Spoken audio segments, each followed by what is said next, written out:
नमस्कार दोस्तों। आज मैं आपको एक कहानी सुनाने जा रही हूँ जिसका नाम है जिंदगी में हर रोज एक सीख। कहते हैं कि मनुष्य को अपने जीवन में हर रोज कोई न कोई सीख सीखने को अवश्य मिलती है।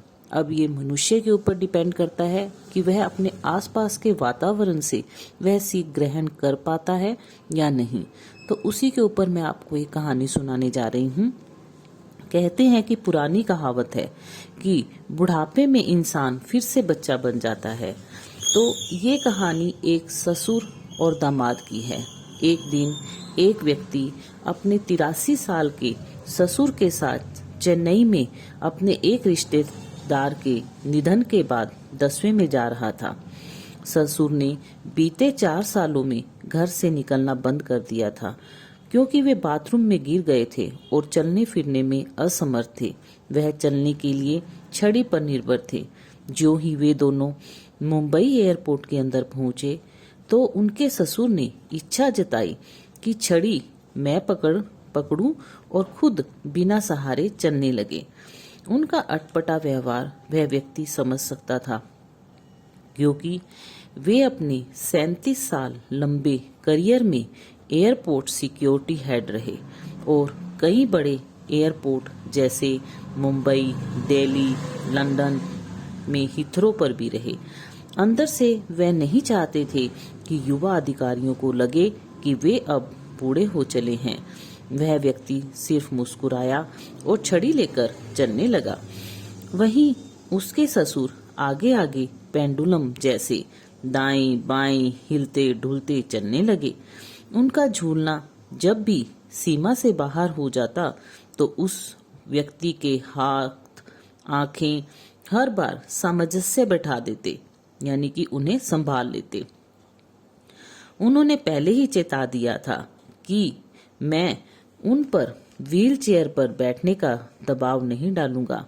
जैसा कि अनुमान था, हमारा बोर्डिंग गेट एयरपोर्ट के सुदूर हिस्से में था और उस व्यक्ति को पता था कि वहां तक पैदल पहुंचने में 1 घंटा लगेगा।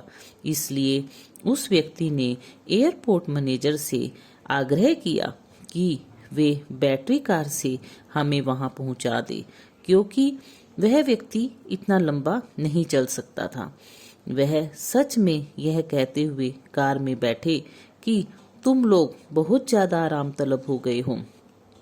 एयरपोर्ट मैनेजर और वह व्यक्ति बस मुस्कुरा दिए और कोई तर्क नहीं दिया।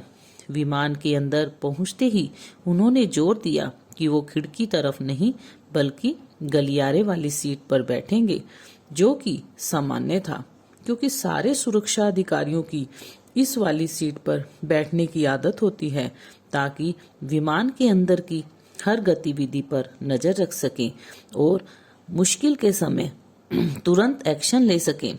83 की उम्र में भी उनका जज्बा 30 के जैसा था। सिर्फ शरीर साथ नहीं दे रहा था। उस व्यक्ति ने इस कारण से उन्हें ऐसा करने दिया क्योंकि वह हमेशा बिजनेस क्लास से यात्रा करते थे और इस यात्रा के लिए उनकी शर्त थी कि बिजनेस क्लास में यात्रा के लिए दोनों टिकटें वही खरीदेंगे। कुछ लोगों के लिए दामाद से पैसे लेना प्रतिष्ठा का सवाल होता है। विमान के अंदर काहिरा के कुछ बिजनेसमैन चेन्नई जा रहे थे और हमारे बाजू में बैठे थे। नाश्ता परोसा गया और पिछले कुछ सालों से हाथ से खा रहे ससुर ने कांपते हाथों से अचानक कांटे छुरी से खाना शुरू कर दिया। वो शायद इसलिए क्योंकि वे इजिप्ट के बिजनेसमैन को ये जताना चाह रहे थे कि भारत के बुजुर्ग भी जानते हैं कि अंग्रेजी कटलरी से कैसे खाते हैं, पर इस प्रक्रिया में उन्होंने आधा खाना नीचे गिरा दिया, 1/4 शर्ट पर और बाकी पेट में गया। उस व्यक्ति ने अपना नाश्ता छोड़ा और चुपचाप उनकी शर्ट, चेहरा और सीट साफ कर दी। वो बिजनेसमैन मुस्कुराते हुए उस व्यक्ति की यह हरकत देख रहे थे और उनकी मुस्कान में पढ़ पा रहा था कि वो व्यंग्यात्मक तो हरगिज नहीं थी। जब विमान चेन्नई एयरपोर्ट पर रुका तो वे उठकर उस व्यक्ति की सीट की तरफ आए और हाथ मिलाते हुए बोले, मुझे मेरी जिंदगी का एक सबक मिल गया कि पिता के साथ कैसे पेश आते हैं। और फिर उसके ससुर की तरफ रुख करते हुए, बिना ये जाने कि मैंने उनकी बेटी के साथ शादी की है, वे ससुर से बोले कि आपका बेटा बहुत अच्छा है। मेरे ससुर ने कहा वह बेटे से बढ़कर है, और ये कहते हुए उनकी आंखें नम हो गई। तो ये कहानी में ये बताया गया है कि कई दामाद भी जो है वो बेटे से बढ़कर होते हैं।